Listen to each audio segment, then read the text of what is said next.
A escada é uma construção que serve para fazer um deslocamento vertical. Nem sempre é assim, mas tem um jeito de facilitar tudo isso. Elevador? Não.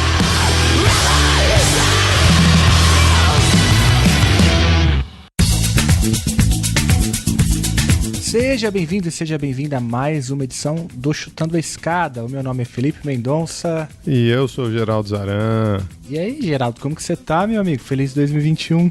Feliz 2021. Bem-vindo ao Chutando a Escada, Felipe. Obrigado, cara. Tava com saudade já. Eu não gravo Chutando a Escada desde o ano passado. aquela piada do tio do pavê, saca? E o ano começou agitado, né, cara? Por que você tá dizendo isso, cara? Uai, o não falta é motivo, né? Vamos falar só de política externa. Teve toda a confusão com a Índia, palhaçada. A gente não tem política externa, né?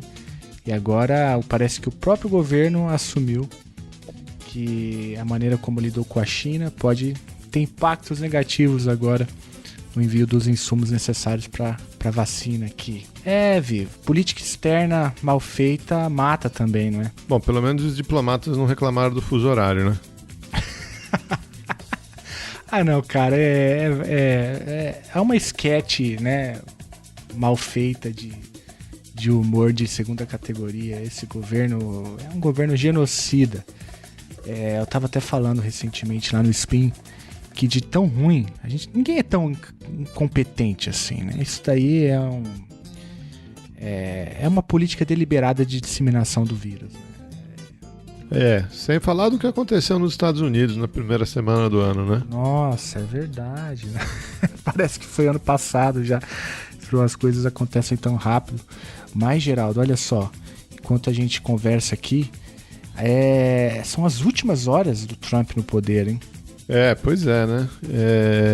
No poder, vamos torcer para serem as últimas horas na vida pública também. Não vai ser, né? Porque vida pública ele vai continuar tendo, mas é um exemplo muito ruim, né? Ele deixou exemplos muito ruins que os nossos fascistas tupiniquins tentam copiar, né? A gente tem que ficar de olho. Esse movimento mal ajambrado, com o pessoal usando fantasia nos Estados Unidos, aqui não será assim, né? Aqui vai ter polícia militar disfarçada, aqui vai ter polícia civil, aqui vai ter bombeiro, aqui vai ter militar disfarçado.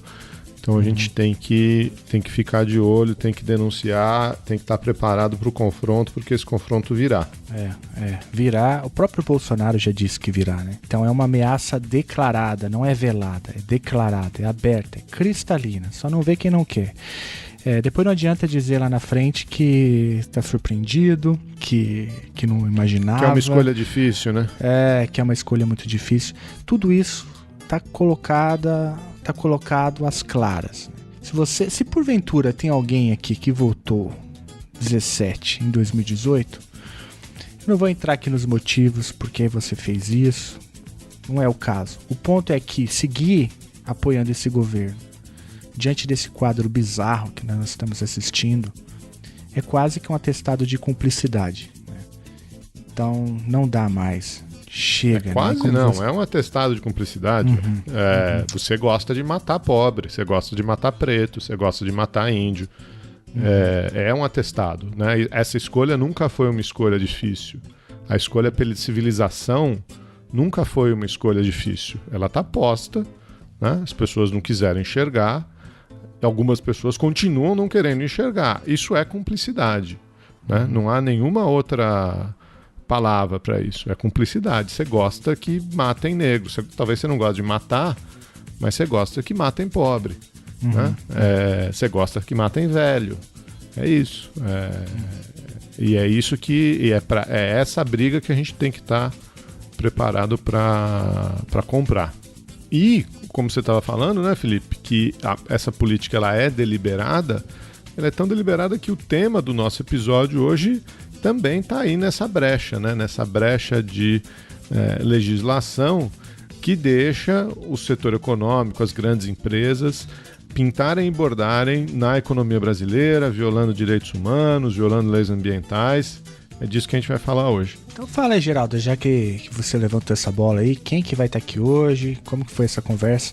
Eu não pude participar, então estou totalmente perdido. Então, hoje a gente vai falar com o Christian Russell. O Christian é um jornalista e um ativista alemão que trabalha com o Brasil há muito tempo, e ele publicou em 2017 um livro chamado Empresas Alemãs no Brasil, o 7-1 na Economia.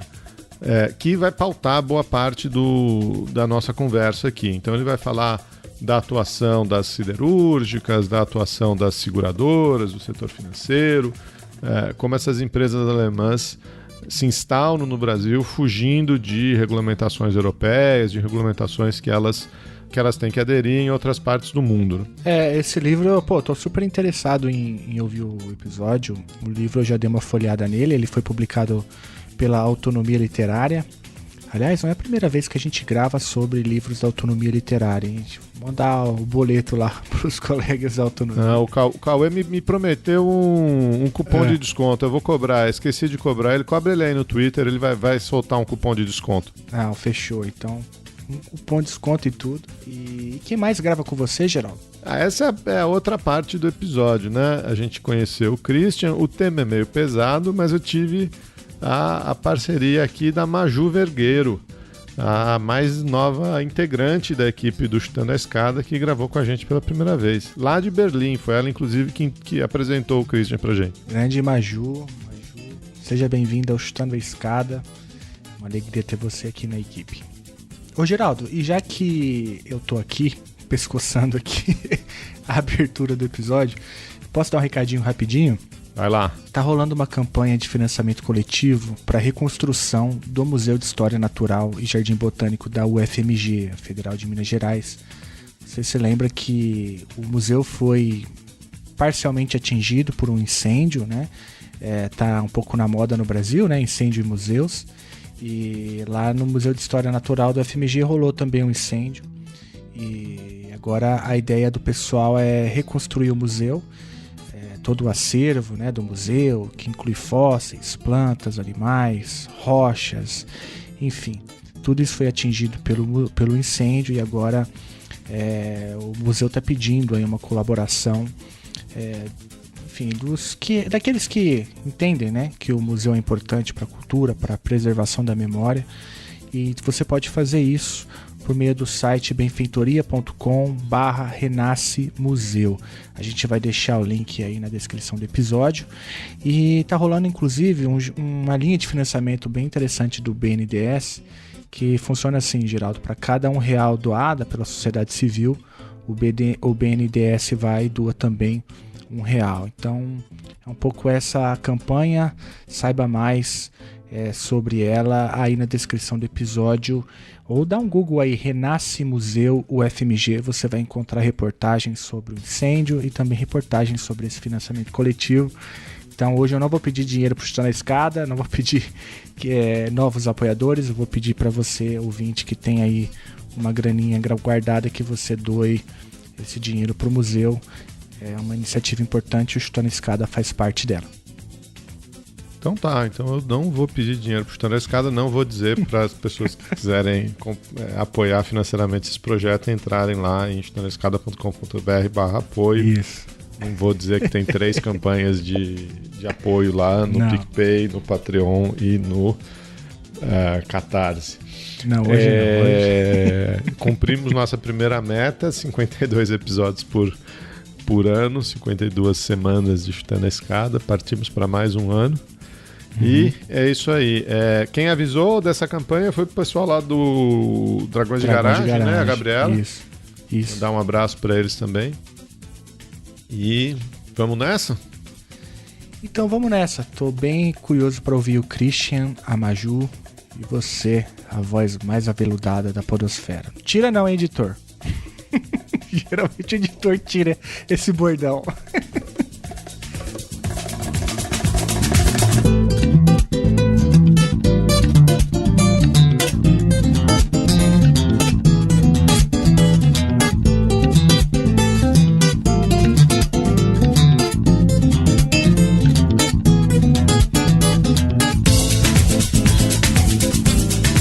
Então hoje é meu prazer apresentar duas pessoas para os ouvintes aqui do Chutando a Escada. A primeira é o mais novo membro da nossa equipe, do nosso time, é a Maria Júlia, a Maju, que vocês já devem ter ouvido falar dela aí nos episódios anteriores, mas a Maju se voluntariou para fazer parte aqui da equipe do Chutando a Escada, e é a primeira gravação que ela faz com a gente. Oi, Maju, tudo bem? Oi, Geraldo, tudo bem e você? Tá tímida, Maju? Tô. Primeira gravação, né? Ó, tem que ficar tímida. Imagina, não tem que ficar tímida coisa nenhuma. E a primeira gravação, e você já trouxe o convidado de Tiracolo, não foi isso? Foi. O Christian é nosso parceiro aqui em Berlim, dos brasileiros. Salvador de todos.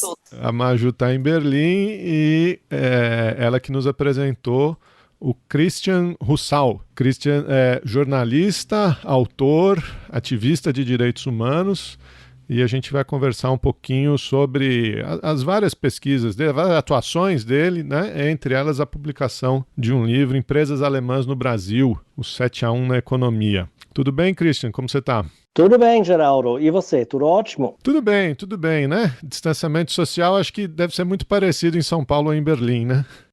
Talvez a situação no Brasil me parece ainda muito pior, mas aqui os dados de pessoas doentes estão aumentando muito. E a situação de inverno não ajuda muito nessa situação, então estamos confinados em casa, mais ou menos. Christian, antes da gente começar, fala um pouquinho da sua relação com o Brasil. O ouvinte já está vendo aí, você fala português muito bem, mas de onde começou essa sua relação com o Brasil e esse seu interesse na pesquisa, enfim? Bom, se eu dizer os anos, todo mundo vai sacar que já sou um pouco mais velho. Então, em 89, foi a primeira vez ao Brasil, na época eu tive 20 anos. E achei bastante interessante o Brasil e desde então eu tenho algum relacionamento com o Brasil. E estudei também ciência política aqui em Berlim e literatura latino-americana com foco em literatura brasileira. Terminei meu mestrado aqui sobre Hannah Arendt e a ciência da política dela. E desde faz agora 2 décadas que eu trabalho com os movimentos sociais do Brasil junto sobre temas de direitos humanos, e meu foco especial é tentar fazer um monitoramento daquilo que as empresas alemãs estão fazendo no Brasil, no que diz respeito a direitos humanos e não respeito a meio ambiente. Então, dessa forma, eu me entendo como ativista, que sou também membro de uma organização sem fins lucrativos que se chama Acionistas Críticos, e a gente aqui na Alemanha compra sempre uma ação de cada das grandes empresas alemãs, e com essa uma ação a gente tem o direito de entrar na assembleia dos acionistas dessas empresas e temos direito não somente a voto, que não é tão importante porque com só uma ação nosso voto é minúsculo, mas a gente tem também o direito de 10 minutos a fala nas assembleias de acionista, e aí a gente põe as nossas críticas na frente de todos os outros acionistas presentes, que em alguns casos variam entre 8 ou 10 mil pessoas, todos reunidos nessa assembleia de acionista e na frente da diretoria dessas empresas que tem que responder às nossas perguntas. Então, dessa forma, a gente tenta de levar as nossas críticas ao coração da bestia, como falamos isso, nossa estratégia, e tentamos de criticar as empresas e talvez melhorar alguma coisa, ou pelo menos de tentar fazer essas empresas se sentirem mal ou se responsabilizar em alguns casos por aquilo que eles cometem de violações de direitos humanos e destruição de meio ambiente. Tem algum caso caso interessante para compartilhar dessas assembleias, Christian, das intervenções que vocês fizeram nessas assembleias? Tem vários. Eu faço isso desde 2010. Comecei muitos anos na ThyssenKrupp, porque a ThyssenKrupp, na época, teve uma siderúrgica na Baía de Sepetiba, no Rio de Janeiro, que poluiu o meio ambiente e que acabou com o sustento de vida dos pescadores da Baía de Sepetiba. Então, eu fiz naquela época, durante 10 anos, a campanha contra a ThyssenKrupp, contra essa siderúrgica, e a gente conseguiu pautar vários documentários na TV estatal alemã e também algumas matérias nas mídias, e dessa forma a gente conseguiu pressionar a empresa de ter que reagir. Afinal, a gente não ganhou nada porque a empresa desistiu depois quando foi? 2017, eu acho. Acho que foi em 2017 ou 2016 que eles venderam a empresa para uma outra empresa da Argentina e aí a gente não pode ir nessas assembleias na Argentina. Outro caso, durante muitos anos a gente foi nas assembleias da Siemens ou das seguradoras Allianz e Munich Re para protestar contra a participação dessas empresas na hidrelétrica de Belo Monte, porque também tem muitos impactos sociais e destruição de biodiversidade, embora que sempre usam esse discurso de que hidrelétricas seja energia verde e renovável, então a gente critica isso, porque enquanto que tem comunidades locais ribeirinhos afetados, a gente considera isso uma violação de direitos humanos, e aí a gente protesta. E tem outros casos que a gente faz, mas tem que entender que a gente não temos força suficiente política nem econômica de mudar o rumo dessas empresas. O que a gente pode fazer é levar a crítica para lá, talvez se a gente consegue algum eco na mídia, um pouco manchar a imagem delas, mas mudar o rumo dessas empresas a gente não consegue. Lá vem cruzamento! É o gol da Alemanha! Cris, então, pegando o gancho nesses casos que você contou um pouco para a gente, eu queria que você começasse falando um pouco do seu trabalho de pesquisa ativista mesmo, né? Sobre a relação das empresas alemãs com o agronegócio, com o neoextrativismo, nesse pano de fundo mais geral, assim, que você já deu para a gente. Então, tendo em vista aquilo que chamamos de extrativismo, então, tanto na área de minério quanto na área do agronegócio, que seria tipo extrativismo de produzir soja, etc., né? Na questão do minério de ferro, por exemplo, 43% do minério de ferro que a Alemanha importa vem do Brasil. Então, tudo o minério de ferro, 43% do minério de ferro que a Alemanha usa das empresas ThyssenKrupp ou Salzgitter para produzir aço, para que finalmente acaba sendo usado na indústria automobilística aqui na Alemanha, 43% desse minério de ferro vem do Brasil.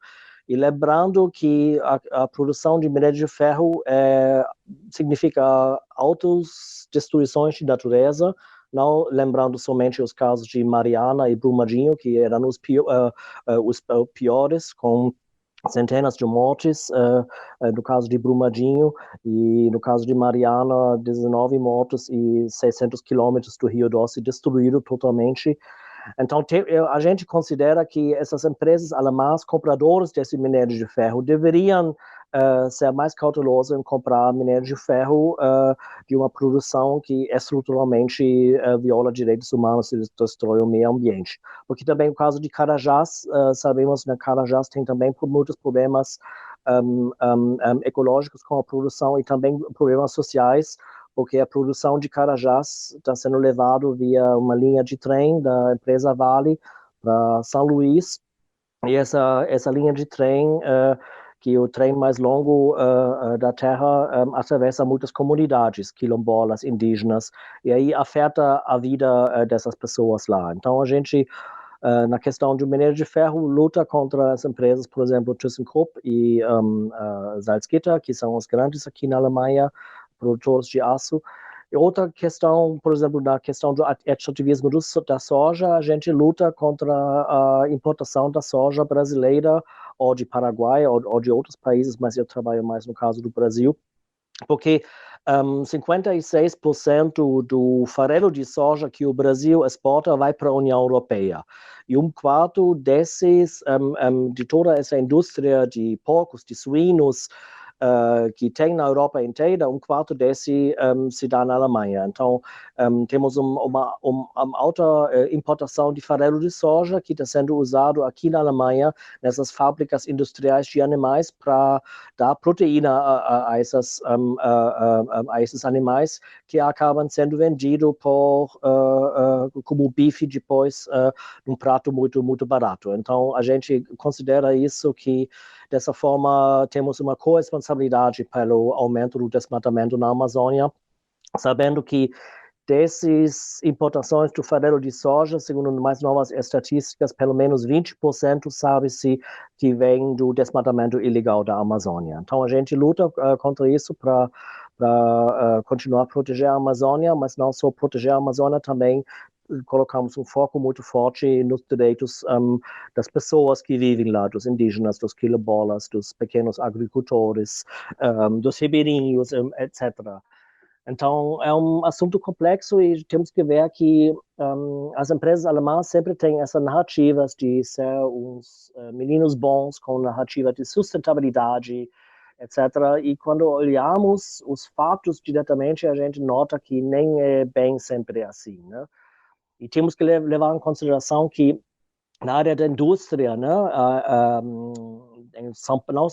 maior concentração de indústria alemã se dá em São Paulo. Só em São Paulo temos 1.300 empresas, no Brasil inteiro são mais que 1.600 empresas que representam em torno de entre 10% e 12% do produto nacional industrial do Brasil. Então, é um peso muito forte, muito grande, e por isso é importante ficar de olho o que eles fazem lá, porque muitas vezes temos a impressão que essas empresas alemãs atuando no Brasil ou em outros países não atuam da mesma forma que eles atuariam aqui na Alemanha. Então, a gente considera isso uma dupla moral. Um dos casos mais emblemáticos nisso, por exemplo, é a questão do agrotóxicos, para ficar um tema junto ao agronegócio e extrativismo, porque o Brasil é campeão mundial dos agrotóxicos e duas das maiores empresas da área de agrotóxicos são BASF e Bayer, empresas alemãs. E eu fiz pesquisa para o meu livro em 2016 e na época a Bayer vendeu 8 ingredientes e a BASF 9 ingredientes nos agrotóxicos, ingredientes que já estão proibidos na União Europeia. E em 2019 eu repeti essa pesquisa, esses números no caso da Bayer subiram para 12 ingredientes e no caso da BASF para 13 ingredientes. Então, a gente acha que isso é uma dupla moral, vender algo que no teu próprio país está proibido, que você não quer que teus filhos comem na tua alimentação, mas vender no outro país, a gente acha 2 pesos, 2 medidas, que a gente não aceita isso, por isso a gente também luta contra essas empresas.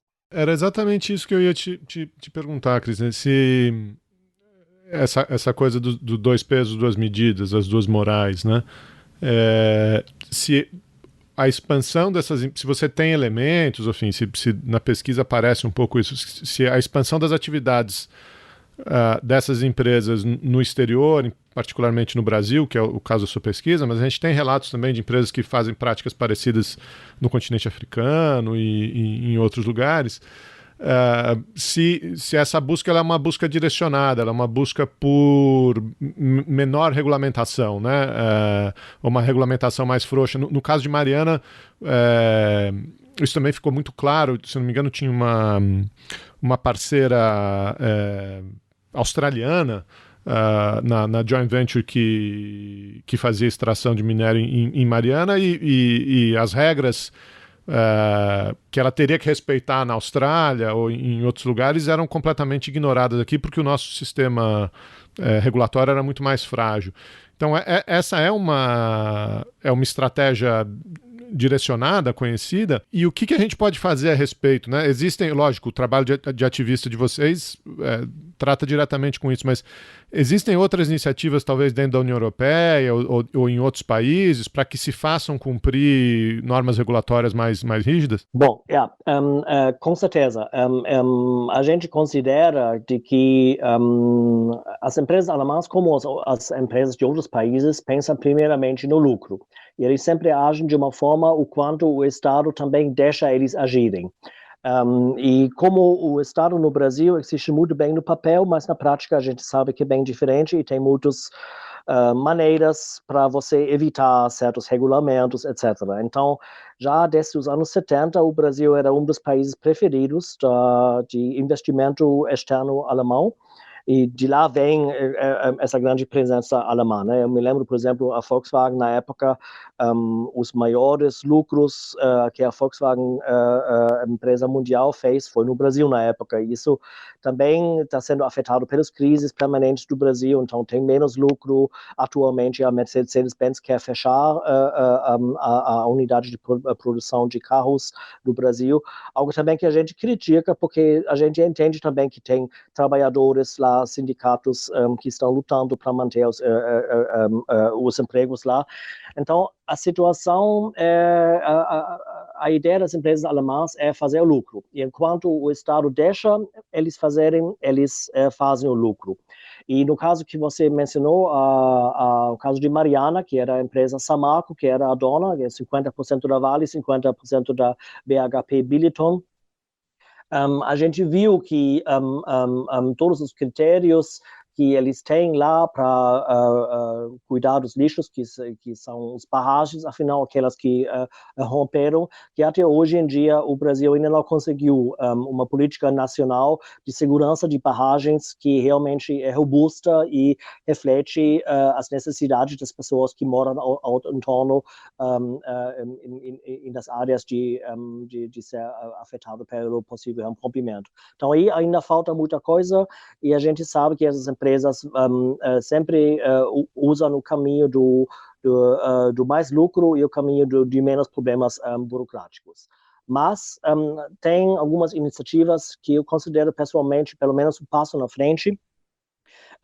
Já faz anos que na ONU estão se discutindo o chamado tratado vinculante de responsabilizar as empresas multinacionais a respeitar plenamente direitos humanos na cadeia produtiva deles. Esse processo na ONU ainda vai demorar muitos tempos, está ainda sendo discutido na ONU, na Comissão de Direitos Humanos. Foi uma iniciativa de Equador de alguns anos atrás, mas a gente sabe que esse processo é lento. Mas tem alguns a níveis nacionais, tem algumas iniciativas boas, por exemplo, a França, desde 2019, tem uma lei de responsabilidade social para as empresas francesas atuando no exterior. Então, se tiver comprovado alguma infração de direitos humanos, uma violação de direitos humanos cometida na cadeia produtiva, essas empresas podem ser multadas e também processadas. A mesma coisa temos aqui na Alemanha. Talvez ainda esse ano o governo alemão, porque consta no tratado de governo da social-democracia junto com o governo da democracia cristã, o governo atual, de fazer nesse período de governo, ainda esse ano, uma lei de responsabilidade social, lei de responsabilidade na cadeia produtiva, Lieferkettengesetz, a palavra em alemão, não sei exatamente como se traduz, mas isso daria a chance de processar as empresas alemãs, inclusive daria a chance para pessoas afetadas por violações de direitos humanos, de processar também as empresas na sede das matrizes, algo que até hoje em dia não é possível. Se, por exemplo, uma empresa alemã instala alguma siderúrgica e faz uma infração, violação de direitos humanos, só via caminhos jurídicos no Brasil a pessoa possa judicializar a empresa filha dessa matriz, mas não pode começar um processo aqui na Alemanha. Com a nova lei, isso seria provavelmente possível. O problema é que tem ainda alguma lobby pesado das grandes corporações de evitar isso, e também o Ministério de Economia alemão ainda está tendo esvaziar essa nova proposta de lei, mas o ministro de Trabalho, junto com o ministro de Cooperação, desenvolveram uma melhor proposta de lei, uma proposta que a gente, como esquerda, a gente, como movimentos sociais, ainda critica como fraco, mas pelo menos é melhor do que a proposta do ministro de Economia. Então tem ainda essa batalha batalha política, e nos bastidores parece que esse ano vai sair essa lei. Com essa lei, pelo menos, teríamos um passo para frente para responsabilizar essas empresas.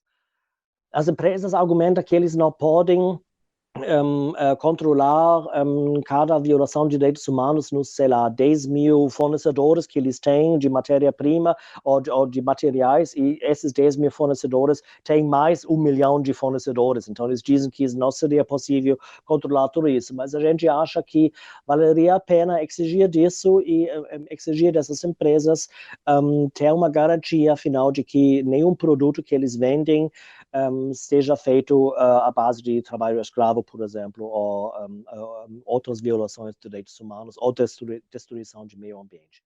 Mas, infelizmente, ainda está no jogo político, que a gente não sabe como vai ser o resultado, mas pelo menos vai ter algum resultado que a gente não sabe exatamente como será. Cross. Botou na frente, olha o perigo, Klose! Júlio César, Klose! Olha o gol da Alemanha! Ô Cris, também sobre essa questão de dupla moral que você falou, eu queria perguntar para você sobre a relação entre essas denúncias dessas empresas de ações que estão diretamente ligadas a violações de direitos humanos e de violações ambientais também, né, principalmente, com o governo alemão em si, né, porque eu acho que principalmente a imagem que a gente tem do governo alemão no Brasil é um governo também e eu acho que isso ficou talvez até mais forte no ano passado com as queimadas na Amazônia, de um governo muito preocupado com o meio ambiente, que tem uma retórica de sempre defender cláusulas ambientais em acordos internacionais e não sei o quê, e de responsabilizar as violações que estão acontecendo mais ainda agora a partir do governo Bolsonaro. E eu queria entender até que ponto isso é retórica, até que ponto isso é real, porque de fato existe uma penetração, um apelo do discurso ambientalista dentro da sociedade civil alemã, né? Mas até que ponto isso de fato faz diferença quando a gente está falando de ações de empresas alemãs do setor privado alemão e a relação delas com o governo alemão? Pergunta interessante, porque afinal é uma pergunta difícil de responder, porque afinal seria como responder se o copo está meio vazio ou meio cheio. Se a gente compara o governo alemão, o governo atual alemão com o governo atual brasileiro, a gente sabe que o governo brasileiro do Bolsonaro não está interessado em questões ambientais ou direitos humanos, inclusive dá a impressão esse governo de querer destruir a natureza. O governo alemão, em comparação com isso, tem muito mais uma narrativa, um discurso de proteção do meio ambiente, direitos indígenas, etc. Só que, ao outro lado, tem uma dupla moral que a gente critica, e por isso eu diria, afinal, o copo ainda está meio vazio, porque tem empresas que participam, alemãs, que participam diretamente ou indiretamente na destruição da natureza. Por exemplo, como eu contei na corresponsabilidade alemã pelo desmatamento através da soja. O que fica, por exemplo, caro é na questão da carne. Embora que a Alemanha não importa muita carne do Brasil, a Alemanha é um dos países que quer o novo Tratado de Livre Comércio entre a União Europeia e Mercosul. E esse tratado, se for ratificado, afinal, que não está claro porque tem alguns países, por próprios interesses dos agricultores, como França ou Áustria, estão contra isso, mas esse tratado, na ideia, aumentaria em 50% as exportações de carne dos 4 países do Mercosul para a União Europeia. E a gente sabe que a produção de carne, seja na Amazônia ou no Paraguai ou no norte da Argentina, é um dos mais corresponsáveis pelo desmatamento. Então, aí é uma dupla moral. De um lado, o governo alemão tem a narrativa queremos proteger a Amazônia, investimos milhões na cooperação bilateral, a proteção do meio ambiente, e do outro lado, a gente deixa nossas empresas coagir com empresas brasileiras de uma forma que acaba destruindo a natureza. Então, a gente acha também, um outro ponto de vista, que o governo alemão deveria ser, com o governo como o brasileiro, que é um presidente, declaradamente, abertamente um fascista, ao meu ver. Então, o governo alemão sempre argumenta que eles precisam do parceiro estratégico Brasil e por isso precisam boas relações diplomáticas, por isso eles apostam no diálogo. A gente acha que esse diálogo já chega, com Bolsonaro não se dialoga, deveria mostrar para ele claramente os limites, mas afinal isso não acontece, por vários motivos. Eles querem manter o diálogo, mas também não querem abrir mão para as empresas alemãs do possível lucro que eles continuam fazendo. O Chutando a Escada conta com o apoio financeiro dos seus ouvintes. Para saber mais, acesse chutandoaescada.com.br/apoio.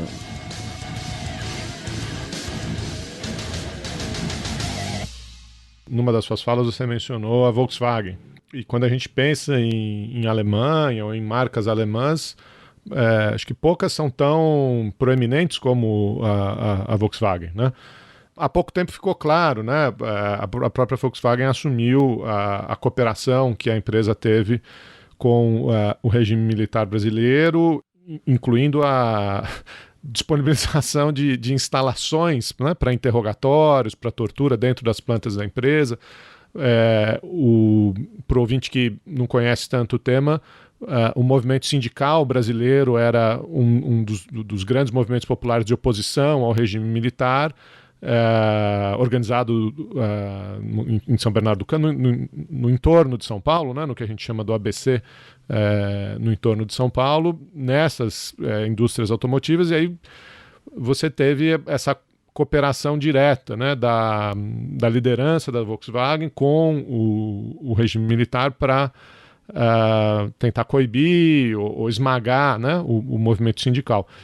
Fala um pouco desse caso para a gente, Christian, o que você descobriu aí na sua pesquisa e na sua relação com a Volkswagen? Bom, a Volkswagen do Brasil, começo dos anos 70, era a maior empresa da América Latina, com os maiores números de lucro, e um dos presidentes da época da Volkswagen, quando foi perguntado na mídia alemã sobre a situação dos direitos humanos no Brasil durante a ditadura militar, comentou que não é a hora de cair em sentimentalidade. Então, isso já mostra bem, eles estavam interessados no lucro baseado na exploração de mão de obra, porque teve o arrocho salarial no Brasil, então os trabalhadores cada vez ganharam menos e os lucros das empresas aumentaram. Em 2014, eu fui a primeira vez na Assembleia da Volkswagen, porque era 50 anos do golpe militar no Brasil e queria saber o que a Volkswagen fez na época, colaborando ou não. Eu queria saber se a empresa mesma sabia algo disso, em torno disso. E depois, o historiador oficial da época, na época, que era o Manfred Krieger, me contatou e disse que ele tinha terminado um estudo sobre Volkswagen na África do Sul e que ele queria pesquisar agora o caso do Brasil. Então, passei para ele alguns contatos para os sindicalistas de São Bernardo, de São Paulo, e poucos meses depois, em 2015, um ano e meio depois, em 2015, os trabalhadores, que eu nem sabia que teve essa iniciativa, os trabalhadores de São Paulo, ex-trabalhadores da Volkswagen, fizeram uma denúncia, uma ação civil pública junto ao Ministério Público de São Paulo, denunciando a Volkswagen, acusando ela de colaboração com a ditadura militar. Isso se deu tanto que a Volkswagen espionava os próprios trabalhadores, denunciou eles, juntou essas informações e passou isso para o centro de tortura DOPS. Depois disso, várias pessoas, uma dúzia de pessoas foram presos. Várias pessoas foram presas e levados ao centro de tortura DOPS, onde foram torturados. No caso do Henrique Plage, um dos trabalhadores, ele foi sequestrado pelos agentes do DOPS, levado para o DOPS, torturado.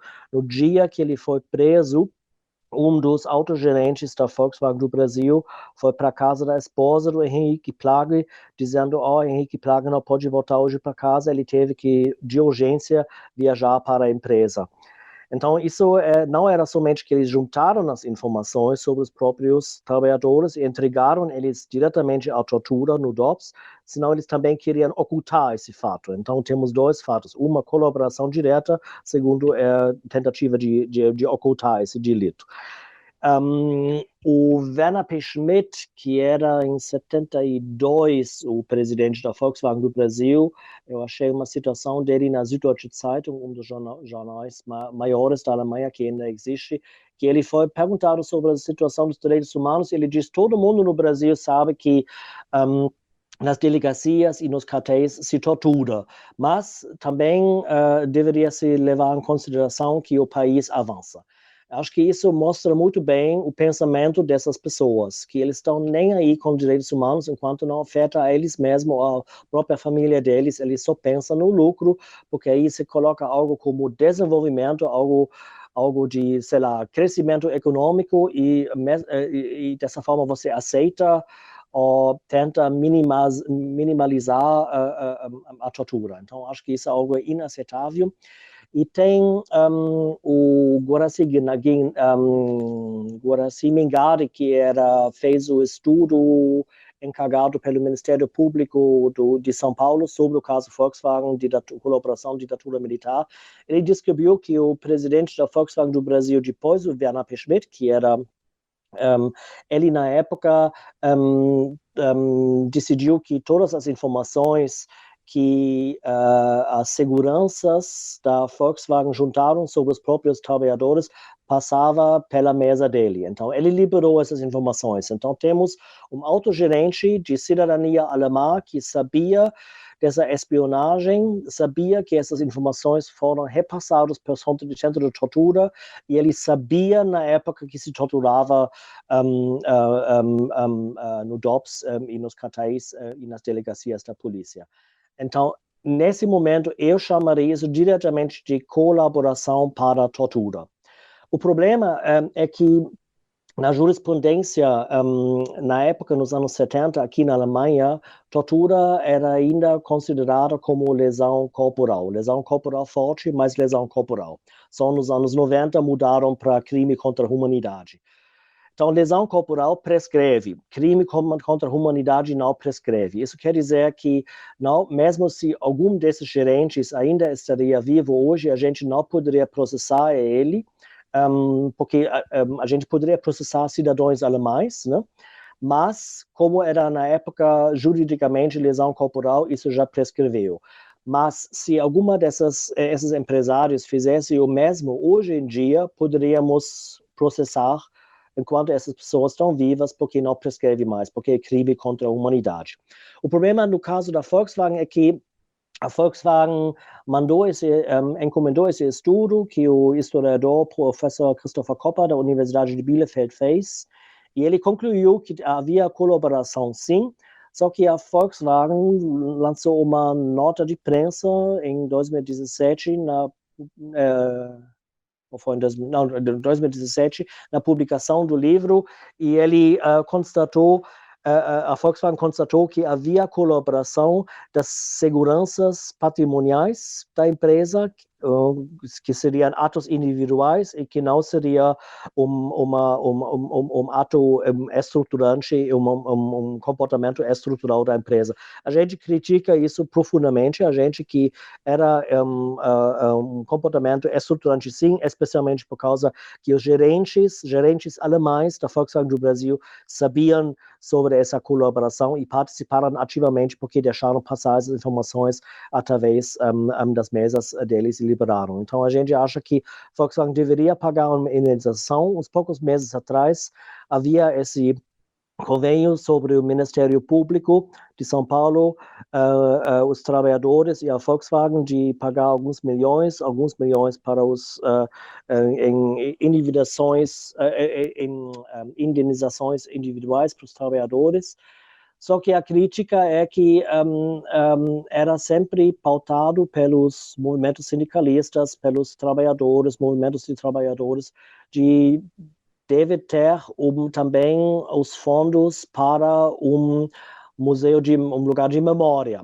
Só que esse lugar de memória negociado através do Ministério Público acabou sendo uma sala dentro do centro de memória que os advogados estão fazendo lá na Brigadeiro Luiz Antônio. Então, algum projeto que já era pronto e vão arrumar o dinheiro para uma sala só.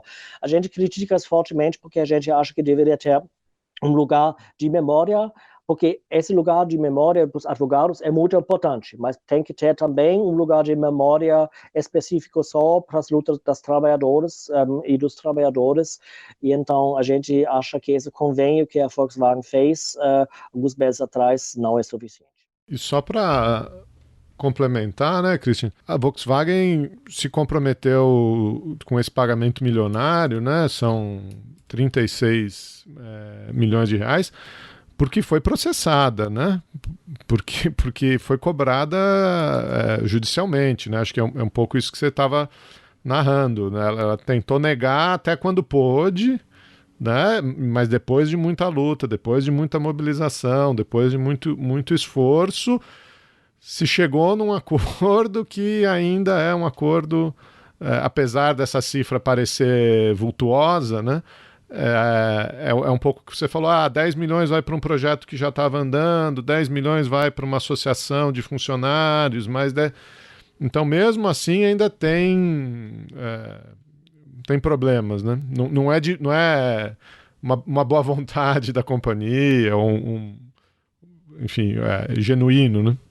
Com certeza. Também, inclusive, no convênio, no TAC, o termo de ajuste que eles se comprometeram, a Volkswagen vai dar essa indenização individual aos trabalhadores como doação.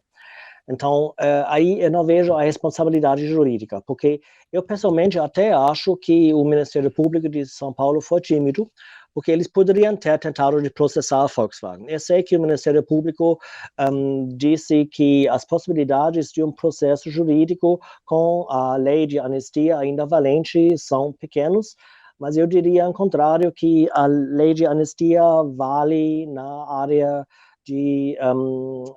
área jurídica de crime, mas na área civil lembramos que teve o caso da família Teles, que processou o torturador deles, o Ustra, que era o chefe do DOI-CODE, e não era uma ação penal, senão era uma ação civil declaratória que só teve o alvo de ter o direito de publicamente poder chamar o Ustra de torturador. Eles ganharam isso até a última instância.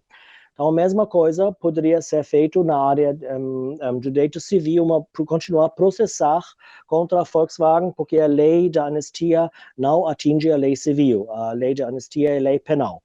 Inclusive tem também, mas isso é outro papo, tem ainda a Comissão Interamericana que acha que a lei de anistia brasileira não é válida porque trata-se de crimes contra a humanidade que não prescrevem, só que fica ainda no STF e o STF ainda não decidiu. Mas eu pessoalmente acho que no caso Volkswagen, que já tivemos tantas denúncias, tantos materiais, tantas provas, que teria valido a pena de processar civilmente a Volkswagen e teria continuar inclusive até a Corte Interamericana, se for necessário. Mas, infelizmente, o Ministério Público foi tímido e não ousou de entrar nesse caminho. Então, isso vai talvez para a próxima empresa. Vamos ver. Tem várias pesquisas em andamento atualmente que sei. Então, vamos ver. Alguma dessas empresas vai ter um processo contra eles, eu tenho certeza. Os que todo mundo esperava quando chegaram de novo. Chegaram de novo! Chegaram de novo, um gol da Alemanha. Kroos, número 18. Ô, Cris, puxando quando você estava contando da ação da Volkswagen e quando você contou um pouco também no começo sobre as ações das empresas em relação à mineração, à hidrelétrica, os casos de Brumadinho e Mariana, etc. Você tangenciou algumas vezes as questões sobre os movimentos de resistência, as associações dos moradores locais em relação a essas violações, né? Então, tanto no caso da Volkswagen, a gente que é mais conhecido, né, com sindicalistas e tudo, mas eu acho que seria interessante também explorar um pouco, porque você falou dos mecanismos políticos e jurídicos que estão sendo discutidos hoje para a responsabilização dessas empresas, mas eu queria entender um pouco mais no plano micro, como que as associações de moradores, como que os movimentos de resistências indígenas e locais de cada lugar têm se posicionado e têm atuado frente a essas violações que você comentou no começo, e talvez se você quiser falar um pouco da Volkswagen também, sobre os trabalhadores. O mais importante é sempre comunicação e chegar na mídia, né? Infelizmente, isso continua sendo o fato crucial, porque se você tem numa área rural algum grande empreendimento e os grupos afetados estão sendo expulsados, despejados e ignorados na mídia, e se ninguém sabe, não tem resistência, né? Então, depende da comunicação, depende de algum jeito, alguma forma de chegar a mídia e tentar influenciar a opinião pública, né? Escandalizar isso.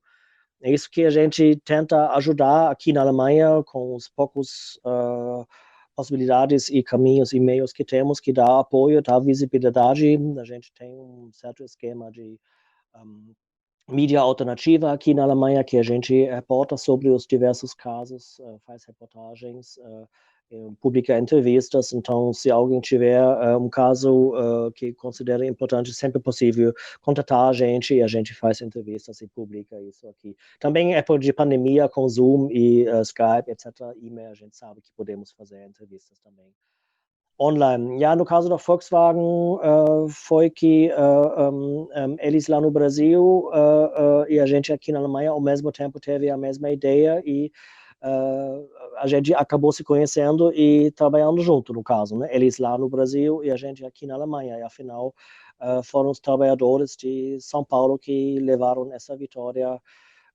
pequena vitória com problemas, como eu contei, mas pelo menos é um passo para frente. E também, o que eu acho talvez até mais importante, que é um sinal para outras empresas também de se responsabilizar por aquilo que eles fizeram no passado, ou também se sensibilizar pela questão, o que eles fazem hoje, que eles pensam que hoje isso é legal, que eles fazem, que talvez amanhã isso está sendo considerado ilegal, ou pelo menos ilegítimo. Então, esses empresários de hoje também têm que olhar bem ao caso de Volkswagen, porque mostra que também 50 anos depois, algum acontecimento pode ter novos desenvolvimentos que mudam um pouco o rumo da história. Um pouco, pelo menos. Talvez eu possa acrescentar uma coisa, né? Por exemplo, como eu falei, que somos politicamente fracos, porque eu também não quero passar a imagem de que está tudo depressivo, está tudo negativo, não vai dar nada, né? A gente também tem pequenas vitórias, são pequenas, mas só queria mencionar isso, né? Por exemplo, no caso da Allianz, que é uma das maiores seguradoras do mundo, né? A gente foi lá desde 2013 para protestar contra o seguro que eles fizeram para a hidrelétrica de Belo Monte. E poucos anos depois, a gente foi lá cada ano protestando no inverno, com muita neve, com faixas lá fora e dentro, dando nossas falas. Em 2016, a Allianz trabalhou os critérios de ESG, Environmental, Social and Governance, meio ambiente, social e boa governança, e identificou 13 setores sensíveis que, antes de assinar qualquer apólice de seguro, esses critérios dessas 13 áreas sensíveis têm que ser respeitados, e um dos critérios, por exemplo, é a consulta livre, prévia, informada das comunidades indígenas afetadas por empreendimentos. Eu, pessoalmente, acho que isso é um passo bem grande para frente. Se uma empresa grande como a Allianz declara que, se não houver essa consulta livre, prévia, informada dos povos indígenas afetados, não pode ter uma apólice de seguro. Se isso se tornasse prática para as outras empresas de segurança também, Então, afinal, esses grandes empreendimentos teriam mais pressão para realmente agir conforme aquilo que consta na OIT 169 da Organização Internacional do Trabalho, que se refere aos direitos humanos dos povos indígenas. E lá vem mais! Olha a bola tocada, virou passeio! Gol da Alemanha! As lágrimas do menino. Outra coisa é, por exemplo, a polícia militar brasileira, que é um dos mais violentos do mundo.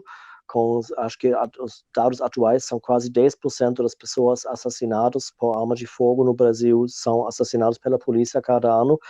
E uma boa parte dessas armas que as polícias militares brasileiras usam são armas alemãs, né? Mas em 2019, a empresa Heckler & Koch, que é uma das maiores fornecedoras, declarou que desde a posse do governo Jair Bolsonaro, eles não exportam mais armas para o Brasil.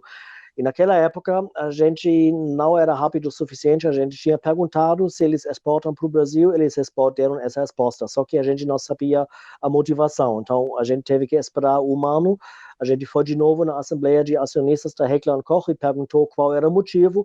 Eles declararam por causa da violência brutal da polícia brasileira frente ao povo. Heckler & Koch declarou que não mais vai exportar armas para o Brasil.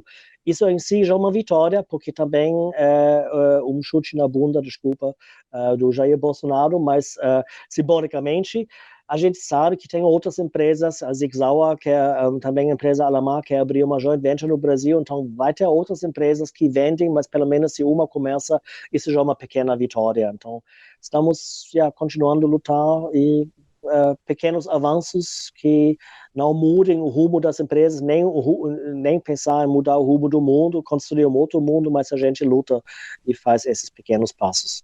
É uma vitória. Surpreendente, né? Se você pensar numa empresa de armas de fogo, né? Se recusar a vender, a exportar, né? Armas, peças, munição,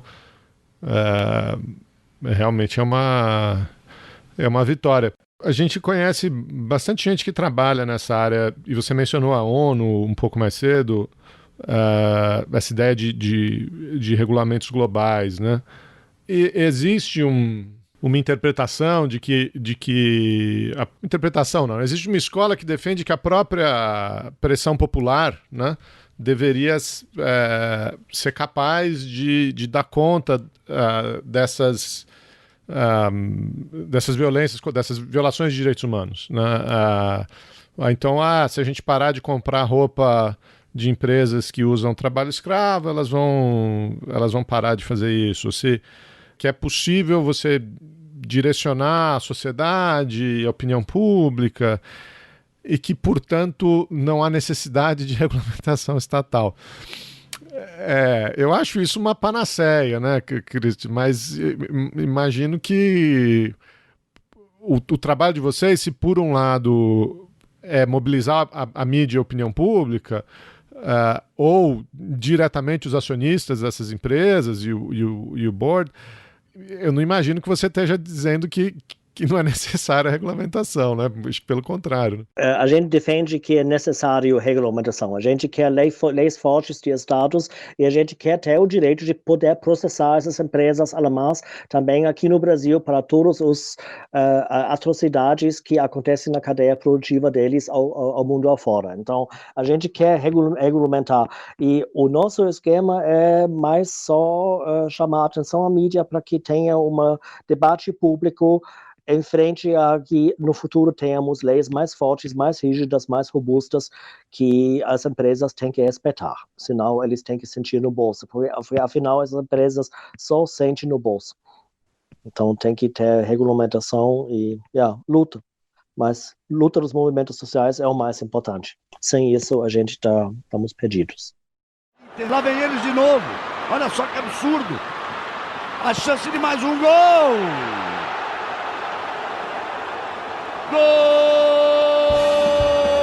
da Alemanha!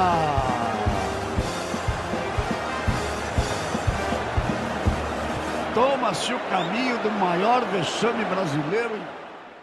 Ô, Cris, Sim. pegando o que você estava falando da Heckler & Koch, da venda de armas de empresas alemãs para o Brasil, que eu acho que vale mencionar também, inclusive, e me corrija, mas a Heckler & Koch foi a empresa que vendeu a arma que depois a balística rastreou que matou a Marielle, né? Foi. Então, eu acho que também não foi qualquer processo de pressão popular, né? Foi uma mobilização muito, muito grande em relação a essa empresa específica. Mas pegando da questão de venda de armas no geral, de empresas alemãs para o Brasil, eu queria saber se tem alguma... Porque a gente começou a conversa falando de extrativismo, de agronegócio, de soja, de mineração, etc., e agora falando de arma. E a gente sabe que o governo atual, o governo Bolsonaro, já não só defende publicamente o uso ostensivo de arma de um jeito fascista, mas também já aprovou uma série de mecanismos de flexibilização ao acesso a porte de arma, né? Então, eu queria entender se você sabe, se você tem notícia de como está funcionando esse lobby também das empresas alemãs dentro do governo brasileiro, do governo Bolsonaro, porque são dois setores diferentes, mas que dentro da economia alemã no Brasil estão muito ligados, né? Uhum. Sobre o trabalho de lobby advocacy dessas empresas, seja alemãs ou austríacas, a gente sabe pouco, porque isso é a cultura de lobby, né? Normalmente se não sabe se os representantes das grandes empresas se encontram com o governo ou com familiares de governos. Mas, por exemplo, a gente sabe que o Eduardo Bolsonaro, que é fanático de armas, ele adora a Glock. A Glock é da Áustria e o Eduardo Bolsonaro, ele mesmo tem uma Glock dourado em casa e ele é amigo do Gaston Glock, que é o dono da empresa Glock. E a gente sabe que, porque o Eduardo postou uma vez uma foto com representantes da Glock, etc., e de outras empresas de armas que ele postou lá no Twitter. E dessa forma a gente sabe quando de vez em quando eles se encontram, porque eles também nem pensam sempre que deveria usar um pouco mais de segredo sobre isso. O que a gente sabe que a empresa Taurus, que é a maior produtora de pequenas armas no Brasil, de fato, até hoje em dia tem um monopólio, porque enquanto que eles produzem um calibre, as empresas do exterior têm que enfrentar altas tarifas de importação. E a gente sabe que empresas europeias fizeram um lobby junto ao Eduardo Bolsonaro para abrir esse, de fato, monopólio da Taurus e, afinal, vai ter mais armas no futuro, seja da Sig Sauer, seja da Glock. E então esse lobby deu certo para eles. Da Heckler & Koch, até agora, eles argumentam que não exportam armas para o Brasil enquanto que o Bolsonaro está aí. Se eles ficam com essa política, a gente não sabe, mas no momento parece tudo que eles não vão exportar. Então, essas empresas de armamentos também um negócio nebuloso, que a gente nem sabe muito bem. E o pior, por exemplo, o caso da Sig Sauer, né? Eles fecham a fábrica aqui na Alemanha, em Eckernförde, e vão abrir um joint venture no Brasil. Mas quando eles abrem esse joint venture no Brasil, não será mais o Conselho de Segurança do Governo Federal Alemão sobre exportação de armas que decide sobre exportação de armas, senão a empresa já está lá no Brasil e pode produzir e vender livremente. Então a gente ainda questiona isso também porque tem uma exportação de tecnologia alemã que a gente acha que isso é algo inaceitável, tendo visto uma polícia que é uma das mais violentas do mundo. Mas se a gente consegue barrar isso, ainda não sei, mas estamos continuando a lutar para que Esse joint venture da Sig Sauer, que também produz pequenos calibres, não se torna realidade no Brasil, mas eu duvido que temos força política suficiente para impedir isso. Olha o volante onde está. Tocou no Lan, bateu pro meio.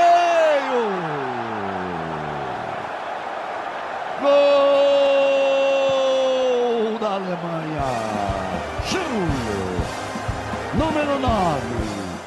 Mas algo o que eu esqueci de mencionar, né, o caso de Brumadinho, porque havia uma consultora de engenheiros, a TÜV Süd, que inspecionou a barragem de Brumadinho 2 vezes antes do rompimento, em julho e em setembro de 2018, e em janeiro de 2019 rompeu.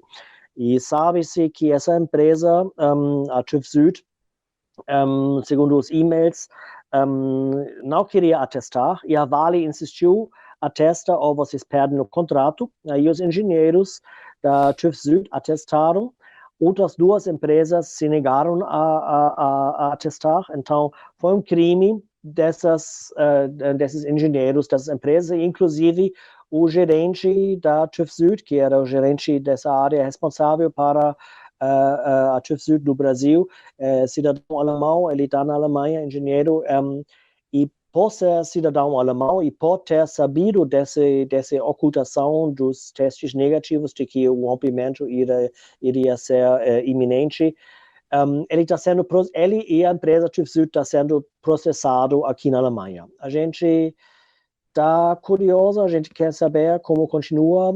Ainda não abriram o processo. Bom, começaram o processo, mas ainda não teve nenhum evento público, ainda estão pesquisando e investigando.